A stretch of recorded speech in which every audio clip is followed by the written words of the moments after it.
Memasuki tahun baru 2024, perkembangan dunia teknologi diprediksi akan terus mengalami perkembangan dan peningkatan yang signifikan. Berbagai sektor pun sudah disasar dengan kecerdasan buatan tersebut. New Vision Pro coming out this morning and I'm wearing one right now. Joanna Stern.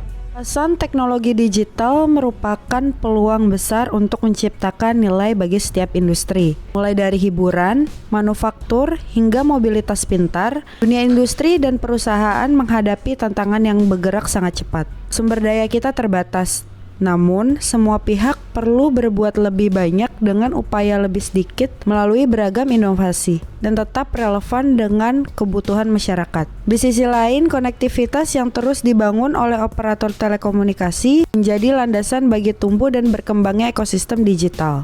Tren digitalisasi, IoT, dan kombinasi dunia nyata dengan dunia digital adalah pengubah permainan untuk menghadapi beragam tantangan sekaligus menangkap peluang yang berharga di masa depan.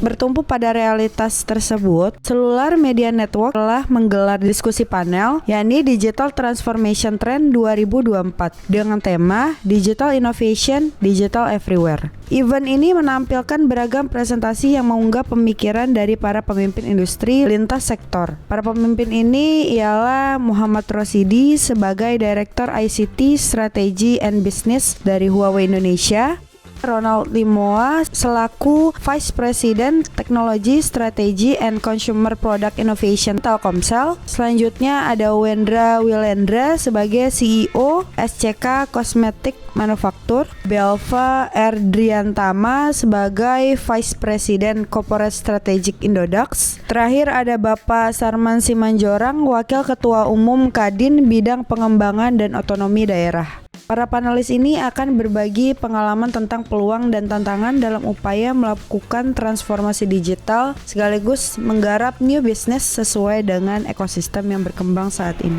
Artinya bahwa kita masuknya adalah AI. Jadi AI itu jadi fundamental untuk tahun ke depan. Ini sebenarnya kalau kita lihat dari Huawei itu ada di 170 negara. Dan kalau kita bicara mengenai AI, Huawei posisinya adalah di AI di sisi sektor industri, bisnis. Banyak sekali AI.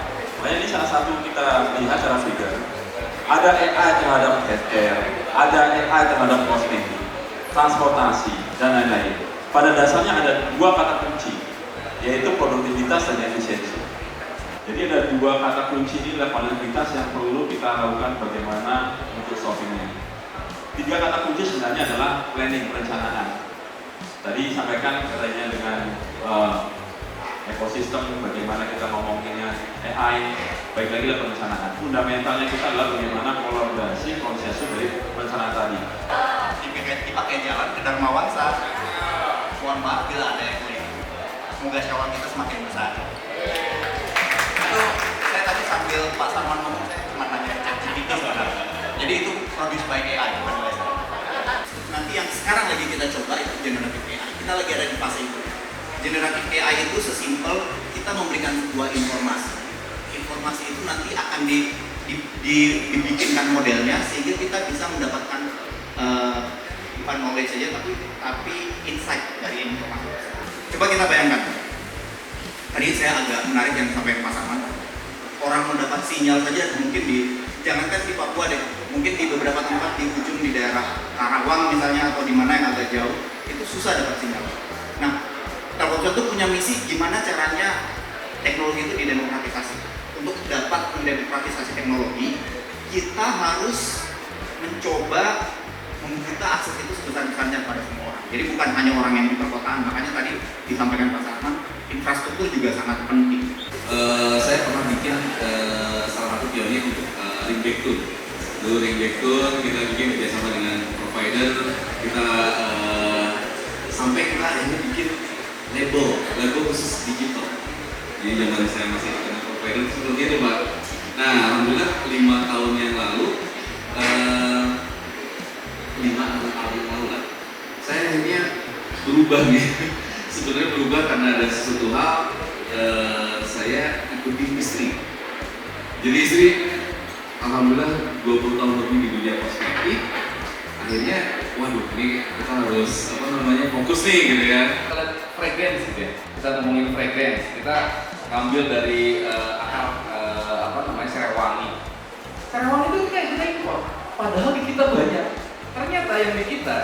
kita kasih ke raw materialnya, kita kasih ke Cina atau Jepang, balik lagi ke kita dalam bentuk ini, dalam bentuk ekspor. Pertanyaannya, bisa nggak di kita bikin? Bisa. Masalahnya orang yang bisa, profesor-profesor, para saintis yang bisa, itu nggak tahu bahwa industri butuh.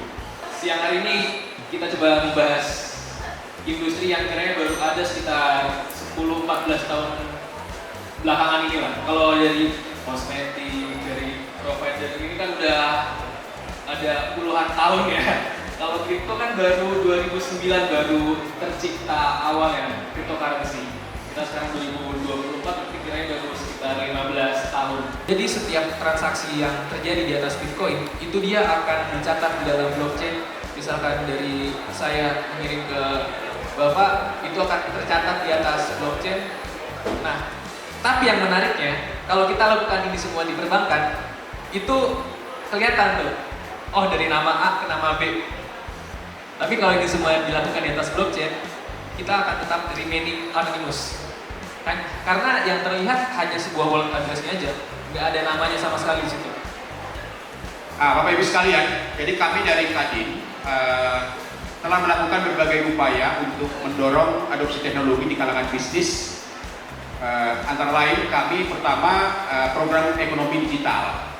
Jadi Kadin saat ini fokus pada promosi adopsi industri 4.0 dan transformasi digital dengan target menyerap lebih dari 50 pekerja dan meningkatkan produktivitas. Karena kami dari Kadin mengantisipasi bahwa dengan digitalisasi pasti akan banyak menghilangkan tenaga kerja dalam hal ini, ya, karena misalnya seperti parkir, kemudian juga jalan tol, dan ke depan juga mungkin perbankan akan mengurangi tenaga manusia akan dilayani oleh digital dalam hal ini.